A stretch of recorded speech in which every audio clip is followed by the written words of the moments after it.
Welcome back, students. In this video lecture, we are going to cover a new part of chapter number 8 of class 11th. Chapter number 8 of class 11th, that is cell, the unit of life. So, in this video lecture, we are going to cover two parts, that is centrioles and centrosomes. देखिए बेटा, centriole और centrosome में basic difference क्या है, सबसे पहले ये जान लीजिए। देखिए क्या होता है कि हमारे एक सिलेंड्रिकल स्ट्रक्चर है ये, ठीक है, इसे सिंगल प्रेजेंट है ये सिलेंड्रिकल स्ट्रक्चर, तो इसे कह दिया हम लोगों ने सेंट्रियोल।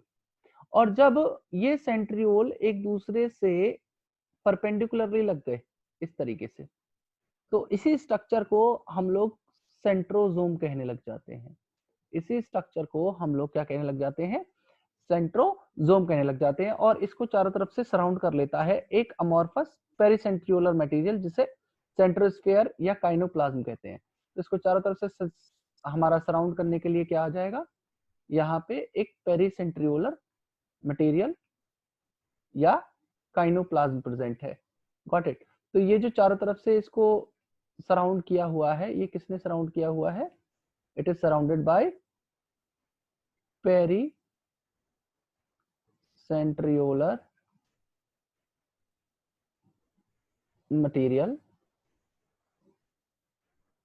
called centrosphere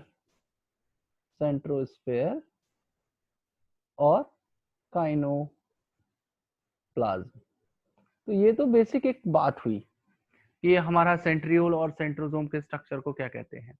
और ये जो दो सेंट्रियोल्स एक साथ परपेंडिकुलरली यहाँ पे लगे, इन्हें हम लोग डिप्लोसोम भी कह सकते हैं। क्या कह सकते हैं? डिप्लोसोम। तो जब सिंगल था तो सेंट्रियोल, और जब दो एक साथ परपेंडिकुलर लग गए एक दूसरे के साथ, ये क्या लग गए? परपेंडिकुलरली लग गए, तो इसे क्या कह दिया हम लोगों ने? सेंट्रोसोम कह दिया। Got it. और ये एक दूसरे से किस परपेंडिकुलर किस एंगल पे लगा रहता है? राइट एंगल पे। तो these are present right angle to each other to form the centrosome. तो ये तो अब तक एक बेसिक सी बात मैंने की। अब मैं आगे बढ़ता हूं कि इनका स्ट्रक्चर किस तरीके का होगा।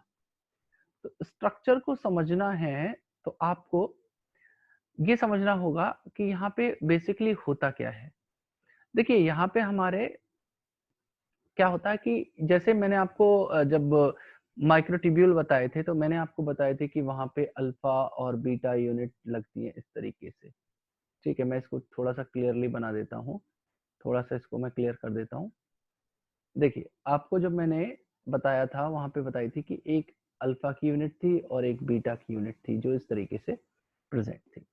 तो यहाँ पे हमारी तीन यूनिट्स होती हैं, ए बी सी।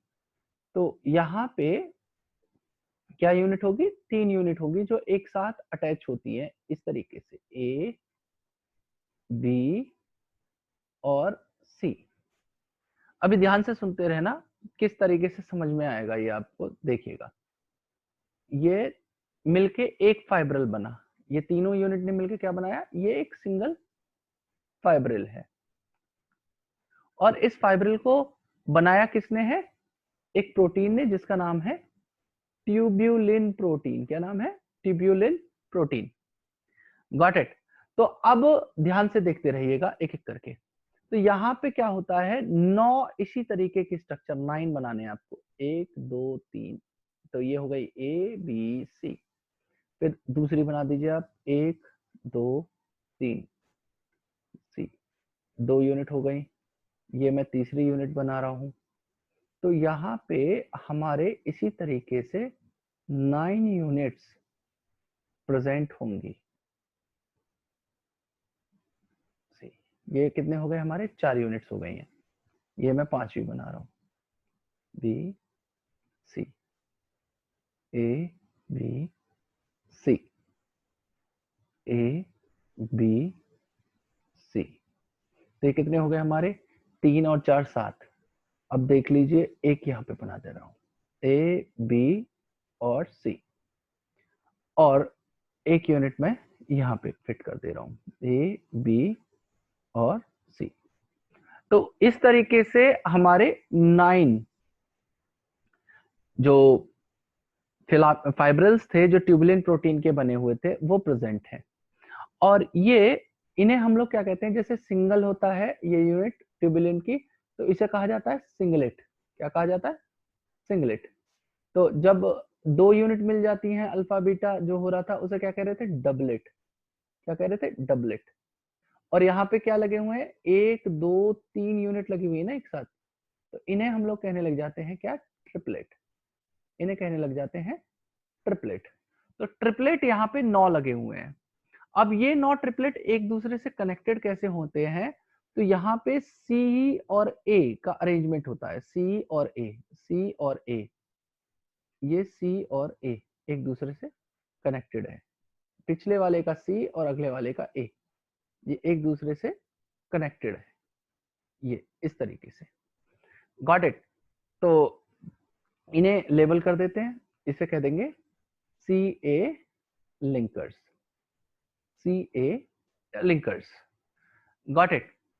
और अब क्या होता है कि बीच में हमारा एक प्रोटीनेशियस हब होता है, जो बीच बिल्कुल सेंटर वाले पार्ट में है। एक मास प्रेजेंट है जिसे कहते हैं हम लोग hub. It is called what? Hub. और इस हब से इनको जोड़ा हुआ होता है with the help of radial spokes, with the help of radial spokes. तो यहाँ पे इनको यहाँ पे जो जोड़ रहे हैं इन्हें क्या कहते हैं? रेडियल स्पोक्स, जो इन्हें यहाँ पे जोड़ेंगे। Got it? तो इस तरीके का अरेंजमेंट होगा यहाँ पे। तो 9 तो हमारे चारों तरफ हो गए फाइब्रिल, और बीच में एक भी नहीं है, तो इसे कहते हैं 9+0 अरेंजमेंट। और इनको चारों तरफ से सराउंड करने के लिए यहाँ पे हर ट्रिपलेट के पीछे एक पेरीसेंट्रियोलर मटेरियल होता है। क्या होता है? पेरीसेंट्रियोलर मटेरियल होता है, जिसे हम लोग क्या कहते हैं? मेस्यूल, जिसे हम लोग कहते हैं मेस्यूल या पेरीसेंट्रियोलर सैटेलाइट। Got it? तो ये स्ट्रक्चर आपको यहाँ पे देखने को मिला है। तो ये क्या बना दिया मैंने? दिस इज मेस्यूल और पेरीसेंट्रियोलर सैटेलाइट, जो इसको सराउंड करके रखेगा चारों तरफ से। Got it?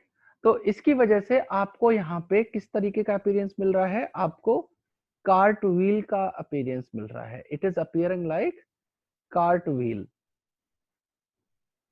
Got it?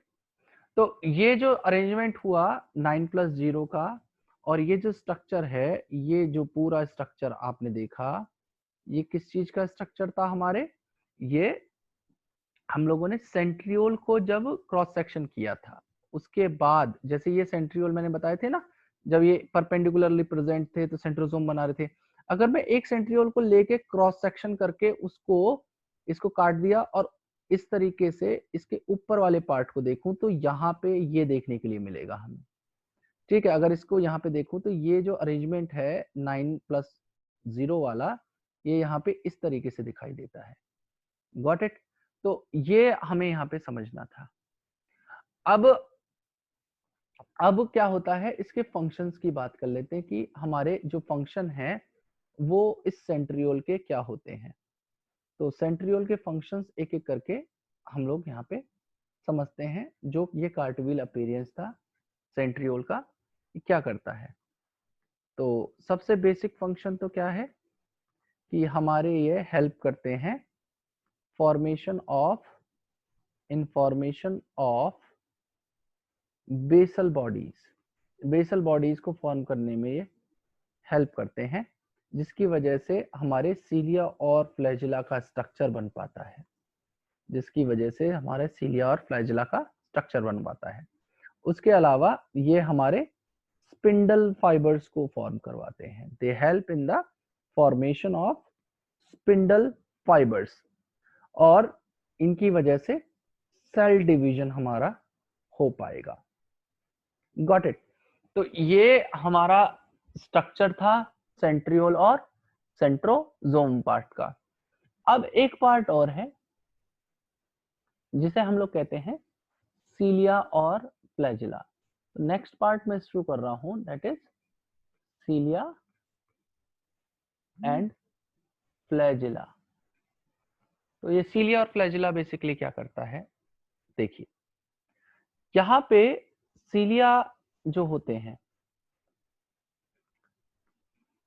ये हमारे क्या है, फाइन आउटग्रोथ है, आउटग्रोथ होती हैं जो कि हेयर लाइक होती हैं, जो कि हेयर लाइक होती हैं। और बेसिकली ये हमारे छोटे स्ट्रक्चर होते हैं in comparison two flagella, and इनका जो मूवमेंट होता है वो ओर लाइक मूवमेंट होता है। ओर लाइक मूवमेंट का मतलब होता है जैसे नाव जब चलती है, एक बोट है, तो उसमें क्या करता है, जो नाव चलाने वाले होते हैं वो इस तरीके से चप्पू लेके रखते हैं ना, और इन चप्पुओं को आगे पीछे मूव करते हैं जिसकी वजह से ये नाव आगे की तरफ बढ़ती है। तो इन्हीं को ओर्स कहा जाता है। तो सीलिया की वजह से क्या होता है, ओर लाइक मूवमेंट होता है।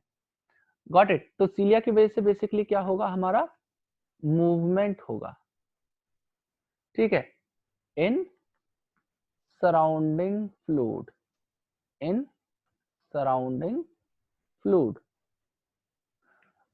और अगर मैं फ्लैजिला की बात करूं तो फ्लैजिला भी हेयर लाइक ग्रोथ है लेकिन कंपैरेटिवली लॉन्गर होते हैं।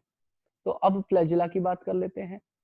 तो ये जो हमारे फ्लैजिला हैं ये भी हेयर लाइक आउटग्रोथ ही हैं, बट ये कंपैरेटिवली लॉन्गर साइज के होते हैं।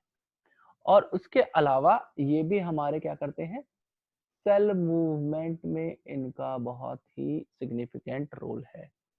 और फ्लैजिला हमारे क्या होते हैं, बोथ प्रोकैरियोट्स एंड यूकैरियोट्स के अंदर प्रेजेंट है, लेकिन स्ट्रक्चरली ये थोड़े से डिफरेंट होते हैं दोनों के अंदर ही।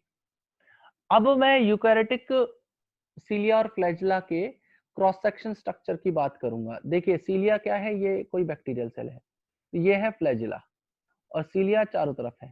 सीलिया नंबर में ज्यादा होंगी, फ्लैजिला नंबर्स में बहुत कम होते हैं। सीलिया पूरी चारों तरफ से सराउंड करके रख रही है, ये जो छोटे छोटे हेयर लाइक ग्रोथ बना रहा हूँ ये सब सीलियाज हैं। और फ्लैजिला जनरली क्या होती हैं, एक या दो होती हैं, और या एक ही एंड पे प्रेजेंट होंगे। In few cells they are present at both end, but generally एक ही एंड पे प्रेजेंट होती है और कम नंबर में प्रेजेंट होती है। और इनका जो फ्लैजिला का मूवमेंट होता है वो विप्लैश मूवमेंट होता है। वो क्या होता है, विप्लैश मूवमेंट होता है। जैसे सीलिया का हम लोगों ने क्या देखा था, ये ओर लाइक मूवमेंट दिखा रहे थे, इनका विप्लैश मूवमेंट होगा। Got it. अब स्ट्रक्चर के ऊपर आ जाते हैं कि सीलिया और फ्लैजिला का स्ट्रक्चर किस तरीके से होगा। तो देखिए structure of cilia and flagella and flagella. तो ध्यान से देखिए, ये दोनों ही क्या है, मेम्ब्रेन बाउंड होते हैं। जैसे राइबोसोम मैंने क्या बताया था, मेम्ब्रेन लेस है, तो इनको चारों तरफ से मेम्ब्रेन बाउंड करके रखती है। ये मेम्ब्रेन बाउंड एक्सटेंशंस हैं। उसके अलावा ये अराइज कहां से होते हैं, ये अराइज होते हैं, they arise from basal body. और बेसल बॉडीज को कौन बना रहा था, बेसल बॉडीज को बना रहे थे हमारे सेंट्रियोल्स। Got it. और यहाँ पे जो सिलेंड्रिकल स्ट्रक्चर होता है जो इनकी कोर को बनाएगा, जो इनकी मेन कोर को बनाएगा, उसे कहा जाता है क्या, axoneme. That is called axoneme. Got it. और इसके अंदर एक्सोनीम के अंदर बहुत सारे, जैसे मैंने आपको बताया था वहां पे बहुत सारे प्रोटोफिलामेंट होते हैं जो एक दूसरे के साथ प्रेजेंट होते हैं और एक पूरे बड़े स्ट्रक्चर को बनाएंगे। तो यहाँ पे भी क्या होगा, इस एक्सोनीम को बनाने के लिए हमारे बहुत सारे नंबर ऑफ माइक्रोट्यूब्यूल प्रेजेंट होंगे, और ये जो माइक्रोट्यूब्यूल्स हैं ये एक दूसरे से पैरेलली रन करेंगे, they are present parallelly, got it. और यहाँ पे भी हमारे जैसे मैंने देखा बताया था कि आपको जब सेंट्रियोल का स्ट्रक्चर बताया था सेंट्रोसोम का, तो वहां पे बताया था ना कि 9 ट्रिपलेट्स प्रेजेंट थे। तो यहाँ पे भी हमारे क्या होंगे, 9 डबलेट्स होंगे। क्या होंगे, 9 डबलेट्स होंगे। वहां पे ट्रिपलेट्स से तो डबलेट्स का मतलब क्या है, एक और ये दो यूनिट प्रेजेंट है, ए और बी, तो इसे कह देते हैं डबलेट। ट्रिपलेट वहां पे थे, वहां पे क्या थे, 1 2 3 ए बी सी, तो इसे क्या कह दिया, 3 है तो ट्रिपलेट, 2 है तो डबलेट, और सिंगल प्रेजेंट है तो इसे कह देते हैं हम लोग सिंगलेट, गॉट इट। अब यहाँ पे थोड़ा सा अलग बात है, यहाँ पे 9 डबलेट्स तो प्रेजेंट है कहाँ, पेरिफेरी पे, बाहर की तरफ, ठीक है, these are present at the periphery part, but centre में जैसे वहां पे 0 था अरेंजमेंट, वहां पे 9 पेरिफेरी पे थे, these are present at periphery, और 0 जो था सेंट्रल, कुछ भी नहीं था वहां पे, केवल हब प्रेजेंट था, तो ये 0 पार्ट जो है सेंट्रल हो गया। यहाँ पे क्या होता है, 9 डबलेट तो पेरिफेरी पे होते हैं और 2 सिंगलेट, सिंगलेट कौन से, ये वाले, ये प्रेजेंट होते हैं कहाँ पे, ये प्रेजेंट होते हैं हमारे सेंटर पे। तो अब इसके स्ट्रक्चर को देख लेते हैं कि इसका जो स्ट्रक्चर है और अरेंजमेंट है वो आपको किस तरीके से देखने के लिए मिलेगा। तो ध्यान से देखते रहिए, मैं इसका स्ट्रक्चर बना रहा हूं। मैंने क्या बताया आपको कि यहाँ पे 9 डबलेट्स लगे हुए हैं, 1 2 ए बी, जैसे आपने वहां पे 3 बनाए थे, यहाँ पे 2 यूनिट्स बनानी है क्योंकि यहाँ पे डबलेट्स प्रेजेंट है। तो आप ये सामने देखते रहिए और साथ में नोट्स भी अपने तैयार करते रहिएगा, गॉट इट। ये हो गए हमारे 3 और 4 7, ये हो गया 8, और ये वाला हो गया हमारा 9वां, ए और बी। तो यहाँ पे क्या होगा, सेंटर वाले पार्ट में बना दीजिए 2 सिंगलेट्स को, तो मैं सेंटर में लगा रहा हूं 2 सिंगलेट्स, ये 2 सिंगलेट्स हैं, बाहर 9 हो गए हमारे क्या, डबलेट्स, और बीच में 2 हो गए हमारे सिंगलेट्स। और यहाँ पे अरेंजमेंट जो लगाइए, आप लगाइए बी और ए के बीच में अरेंजमेंट, और यहाँ पे जैसे वहां पे सी ए लिंकर प्रेजेंट थे, यहाँ पे भी बी और ए के बीच में एक प्रोटीन होती है जो इनको इंटरकनेक्ट करके रखेगी, जिसका नाम होता है नेक्सिन प्रोटीन, जो इनको डबलेट्स के बीच में, जिसे हम लोग इंटर डबलेट ब्रिज कहेंगे, इंटर डबलेट ब्रिज कहेंगे, गॉट इट। और जैसे वहां पे मैंने आपको बताए थे रेडियल स्पोक्स लगे हुए थे, तो यहाँ पे भी आप इसको बना दीजिए रेडियल स्पोक, आप बना दीजिए यहाँ पे रेडियल स्पोक्स, ये सारे के सारे क्या हैं हमारे रेडियल स्पोक्स, गॉट इट। और ये क्या हो गए हमारे सेंटर में सिंगलेट्स, और ये हमारे पेरिफेरल क्या हो गए, डबलेट्स। डबलेट्स कितने हैं, 9, सिंगलेट कितने हैं, 2, गॉट इट। और इसको चारों तरफ से मैंने बताया मेम्ब्रेन सराउंड करके रखती है, तो ये मेम्ब्रेन बना दीजिए इसके चारों तरफ।